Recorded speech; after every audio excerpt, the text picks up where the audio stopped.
All right, Adam, if you didn't hear the little robot, recording is in progress. How are you and your child doing today? Hey, we're amazing here. Little guy, he was sick all last night, so he's with dad today. He's feeling Mhm. very tender. He can't be set down. He's 11 months old with a 102 temp, so he's a little fragile. Mhm. So, before, I mean, I'd love to ask about your kid all day, but let's talk about Exiled. Um, Yes. we've talked about, Loving Monsters, The Eighth, and The Kill Journal in the past. So I'm really excited to see, what you wrote and what you have going on. Oh, no, believe me, I saw those. And now, so I was going to get to that question later, but since you brought it up, the figures, are they smaller than the one you had for the eighth? Because I thought that that one was larger. Yes. Oh no. Okay. So the one I did for the eighth was a custom sculpt. It was one of a kind, fully painted. That's an original. Only one exists in the world. And one of my amazing backers who also got these sculpt for kids and monsters. He has both of them in his collection now. And those are amazing because those are like that the eighth was a hand sculpt, just like by one of the greatest sculptors in Hollywood. His name's Greg Aronowitz. And whereas this one here for the Exile, this is a 3D print based off a digital sculpt that was done, that was based on the art. Um, it was just based on the art by Esquivo, my artist on this. Hey, Joe, can you hold on just one teeny second? Yep, Can go you pause ahead. one second? Okay, so I wanted to know, since we know about the different kind of statues now and 3D printed ones, the 3D printed ones aren't limited, correct? Right. So this is an unlimited version, and the way this one kind of works here with this 3D statue is it's going to be exclusive to the campaign, but it's something that's going to be injection molded versus handmade. I mean, it's beautiful. You can see it the size of my head. It's Right. awesome. It has a little clue in it that leads into our digital Oh code. yeah, that's what I was excited to talk about too. Yeah. Thanks, man. Yeah, we wanted to find a way to build, because I've always been, combining games into other traditional forms of entertainment has been much of what I've done. How do I build gaming into television, and then how do we build some gaming into reading a comic book? And it was like, how can we add these interactive clues that you can find while reading the book, that not while necessarily the book isn't necessarily interactive, but they lead you online to a place where you can use these codes. So it's like you're reading the book once and then you're looking at it again to find these codes that then can unlock some fun digital collectibles. It's a way to create another layer of benefit to backers. And those codes will only exist this time. They won't exist when this thing goes to single issues. As you know, Whatnot Publishing has now partnered up with us. Whatnot, is a live streaming app where people sell collectibles. They're the number one seller of comic books in North America, which is kind of a crazy thought. They even just surpassed eBay, and so they're really a major player, and they want their own publishing division, and we're going to be one of their 4 launching titles. And so we're pumped about it. They came on just recently. What had happened is somebody we'd been talking to about publishing the book into retail distribution ended up being acquired by Whatnot Publishing, and we just got kind of brought in with the maelstrom, and it came out really perfect. We love Whatnot. We love what that is, and think it's a great place. But the single issues that will appear in 2023, they will not have the codes. Okay. That'll only exist for the backers. Well, the what is Gifted Rebels now part of Whatnot, or is that just for this specific comic? Yeah, no. So yeah, we're not necessarily a part of them in the sense, but they have a deal to publish this one book, Okay. um, if that makes sense. And Yeah. they've been a good partner. They're going to my co-creator on this, Keith Aram. He has a booth down at Comic-Con for his studio called PCB Productions, and San Diego Comic-Con, and Whatnot is partnering with us on the booth. They're going whole hog into the Wesley Snipes Exiled world. So they've been a great partner. That's awesome. So I had watched the video with Wesley talking about, the comic, and then the second part of the video is the actual like trailer for the comic. Right. I was curious if you were the one that cut that together, since you're the one that I mean, since you also direct video game trailers and you've done a lot of things as well, or if that was handled by Whatnot, a different company. Oh, yeah. So the animation was handled by a company called Inked Publishing. They're like a crowdfunding consultant slash promoter. Okay. Um, Kevin over there, Richard Broom over there. And we had a really great team that did the animation. It all came through them that delivered that animation. And that was all them. The first interview with Wes, I shot that, obviously. And so that was all me, but the animation that goes to the Inked Pub guys, they really knocked it out. That's awesome.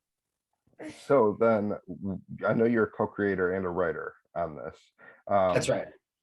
So you were the only one when I was doing research that's credited as a writer. Did you handle writing the entire comic then? That's right. So the way it works out is the way it'll go by is the crediting is story by Wes, Keith, myself, and script and letters by me. So the three of us have all talked through the story, developed the character, fleshed out the world, etc. From a broad picture standpoint. Wes brought a lot of insight, especially on the character and who is Roach, and because he thinks about things, through the eyes of an actor, right? So he's thinking about how would it feel to be this person, right? Which brings a lot of depth. So that's really cool. And then as far as and then Keith and I had been working on the story for years before we had our first meeting with Wes. We mentioned, hey, I want to do a comic book. Keith and Wes knew each other from Demolition Man days. And we were in a place where like, hey, what about this story? And Wesley's like, I like it. Can we add this, this, and this, right? So it was our jumping off point. And then with the three of us together, we took it to a new height. And so that's what you're seeing now. This is the creative collaboration between the three of us. And then that's myself actually penning the dialogue and the panels. And then I actually letter my own books as well. I letter them in Clip Studio, and I, all the sound effects I hand draw and try to make it as authentic and as, as much of me inscribed into the pages as possible. So that's kind of how the relationship works between us. And so it's a really great collaboration. I think that, collaborating on pages is really tough, like two people writing the same thing. I don't know that I think that works very well. But this way, then we get to work as a team. Right. I can send things in and get feedback, and we work all together. It's really great. That's cool. So, continuing on that note with the Snipes video, I remember him mentioning something about for him, it's like Blade Runner meets Seven. That's right. Now, is that something that you can expand on, or do you feel like you see a different type of movies or genre coming out of that? No, I think Wes hit it perfectly on the head. I mean, he nailed it. In the sense that it's like Seven, because we have a detective chasing a serial killer involved in a complex arrangement of murders that seem difficult to put together, and they have clues tied into them. And then like Blade Runner, because there's this science fiction like element to the story, and the big reveal in the pursuit of this serial killer sort of flips the whole world on its head, right? It's a whole world paradigm shift in our twist. And so it's really, I think those are perfect examples that Wes gave. Can you give me a little bit of information for the Kickstarter? I know that there's cards. Are they just collectible cards, or are they like trading cards? Is there a game that you can play with those? So right now they're a collectible card that they're going to have codes baked into them as well that will lead to their own digital collectibles. So they're a continuation of that part of the story. They're fun to collect. They'll only exist in this campaign. And I think it's always fun when you get a book and then you get a little packet of cards and they're these cool items you can stick into sleeves or however people like to put, a single card on a desk or whatever they do um, to make them like a piece of art that's easy to display. So Right. I really like cards when they come with comics. And so that's why it's done like this. Yeah, that's my question, was mostly fueled by Asunder. You know what I mean? Like, I didn't know if that was something that was going to tie in or be similar or kind of have influence from there. Um, so that's pretty much the reason I asked about the cards. The something that I'm really interested in is is it the Go on the Kickstarter? It's called the Go The Go edition. version. Yeah. Can can you tell me about how that came about? Like, that's something that I don't think I had ever heard of, like taking a Go version and making it more like a manga style. Yes, I feel like there's two things about it. One is I read a lot of manga. I love Chainsaw Man. And I feel like in many ways, manga is the future of comic books in the West, and probably in the world. They just have unique, new, fresh stories. They hit a broad range of genres that don't involve capes. And also the amazing packaging, this 7.5 by 5 inch book that you can tuck in your backpack, your back pocket, you can kind of go anywhere with, right? Right. It's less fragile. I think that are really wonderful marquee things about manga. And so I wanted that with this. I wanted to have a gray toned version of the book that was manga sized, felt like a manga. Now it's going to read left to right. It won't be, converted for Japanese language. But I do love what that is to read. And I also really like, reading books in gray tone, right? Yeah. And in fact, if comic book sales are saying have anything to do with it, it would say that the majority of people also prefer to read in gray tones. So I'm really excited to have that. And we wanted to make it special. We have a cool wrap cover on that book by Kevin Castriano, and it has the red painted pages on the edges. The red ink kind of will bleed in a little bit into the interior of the page, so giving a very fresh textured feel to it that I'm excited for people to get their hands on. It's the book that like I wish I could go to the store and buy, and so I'm glad to give it to people. Now you've got the ultimate hardcover coming out, and it's got the the book bookmark and everything. Is that is going to be? I guess my question is, how tall is that going to be? Like, as So it's far 8.5 by 13 inches. Oh, okay. So it's huge. Yeah, I was gonna say it's gigantic. Yeah, it's a big book, and I think I wanted that feeling so much. I purchased this book, Wolverine Black, White, Red, Black, White, and Red, that was in that same size format, and it was so fun to read because it was really immersive, but it also wasn't hardcover. It was a big soft cover with a stitch binding, just like this is going to have, a big soft cover, stitch binding with a ribbon bookmark. And so it's when you open the thing up, little panels become big, and it's a more immersive storytelling experience, I think. Oh, so and it's a that's why cover. What's that? Yeah, so it won't be a Okay. hardcover, it'll be soft cover. Okay. Because I think at 13 inches, like a hardcover starts to get one, way heavy, and two, unless the book is really thick, it just starts to become unwieldy.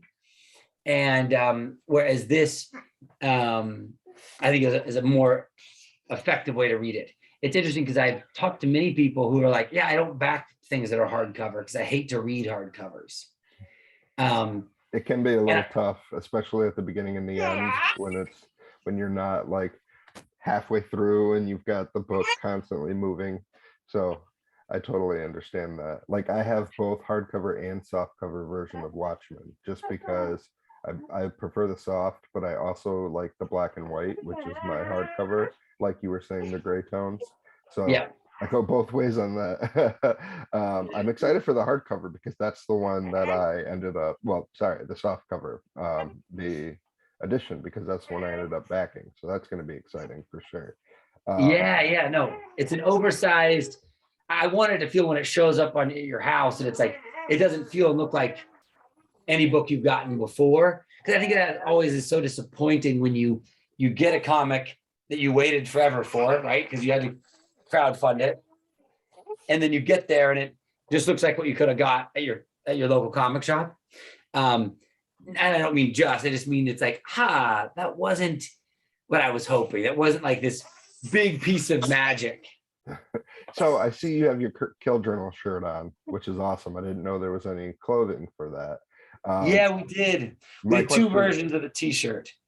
so you did two versions of t-shirt for that. Were there any clothing for Love and sorry, Kids and Monsters or the Eighth? And do you plan on doing any clothing for Exiled? So there is a t-shirt for the 8th. There is going to be one for Kids and Monsters. The Exiled right now, I've been in, I with my partner on this, well, my partner was Keith and I, we talked about a shirt, but kind of decided against it. Though I think that in the future, there certainly might be one. Okay, and then for the digital codes, I know we have one that is going to be on soft cover Ultimate Edition, and there's going to be one on the actual toy, the figure. Will there be ones in the digital editions? So there won't be, the codes won't exist in the digital edition of the book. Okay. For the reason to prevent them from getting shared too easily. To prevent them getting shared too easily. So that was our initial reasoning with that. That may change if people feel otherwise, but initially we felt like that was it would make them too easy to share, and we wanted it to be something that was fairly exclusive to the print backers. Okay. Now, is there anything that people haven't asked you about this book that you would like to share? Well, I would say this is that we're diving in to a story that is dark and dramatic and complex, and I think what's exciting is you have this new artist, Gabriel Santos, who's delivering these unbelievable pages, traditionally done, pouring his soul into it. You have a big movie star like Wesley, who is seeing the heights of that. You have Keith Aram, my partner on it, who is the voice director for the Call of Duty franchise, for Final Fantasy, for the top of the food chain in video games. And you have these, young, old, super experienced, and you have my side as a showrunner and television and also comic book maker, all converging together, creating what I feel like is a next level. Oh baby, creating what I think is creating a next level comic book. And what I'm hoping is starting to be more the future of comic books, where there are no capes, there's no spandex, and instead you're in it for a great story that isn't kept within the geek halls, but is available to anyone who wants to read a compelling story. I like that a lot. That's opening the medium to hopefully to get to more subgenres, and it will get more small creators out there as well. So I am to end, is there anything that you'd like to plug, social media wise or website wise? Well, you can always follow me on Twitter at Gifted Rebels, at Gifted Rebels Co, or on Instagram at Gifted Rebels Co. I'm always posting there all the latest and greatest, but if you want the really good stuff, follow me on Substack. It's adamlawson.com/Substack. And The Rebellion is the name of my newsletter there. But that's where you get like the most amount of insight and depth. They get the coolest behind the scenes pages. And that's for the, so that gets the most exciting way into my world. Okay, awesome. Well, it was an awesome time speaking with you, and thank you so much for taking the time to speak with me. Yeah, absolutely, Joe. No, it's good. It's awesome. I think that, we've had quite a journey together across Yeah, all these books. It's kind of amazing that here we are for number 4. because we started It's with so the cool. eighth. We I started know, with right? the eighth. I know you were there for day 1. Yeah. It's one of the reasons why we're going to do an Indiegogo campaign as well for this, like a 15-day encore campaign. Because it's like there's a lot of people who are Indiegogo backers, and it's like they've been with me from the beginning. Yeah. And so, obviously I've used both platforms, and I'm agnostic myself, but some people care. And so, or like have a preference because they don't, some of the people on Indiegogo, the reason they don't like Kickstarter is because they hate that you have to use BackerKit, and they like have the survey process, Okay.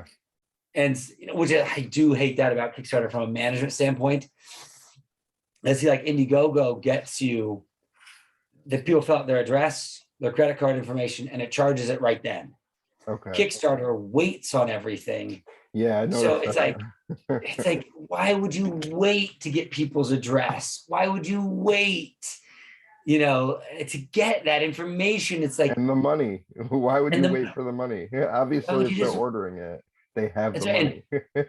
And also people, it's weird because lots of people that aren't expecting to charge because they backed it and it's been 3 weeks, and it surprises them. Also, especially for people who aren't regular backers, they don't know. So Right. it's really, it's a super, super poor design of Kickstarter. The Indiegogo has figured out. It's just like, it works like a regular transaction. You get paid, you pay them right then, they collect all your data, and then myself as the creator has all that. So then I don't have to reach out later to get people to fill out a survey. It's like, oh my gosh, you guys, like, you know what I mean? It's like so many times on every campaign I've done where you had to go back to get their surveys, there's a handful of backers who just have never gotten their stuff because they've just never gotten me their address. And it's like, oh, you guys, why would you make us go back to them later to get that? Right. Yeah. Yeah. Definitely. I can see why that's a pain in the ass. But thank you again. Sorry for cussing in front of the kid. Thank you again. And I make sure you stay safe, brother.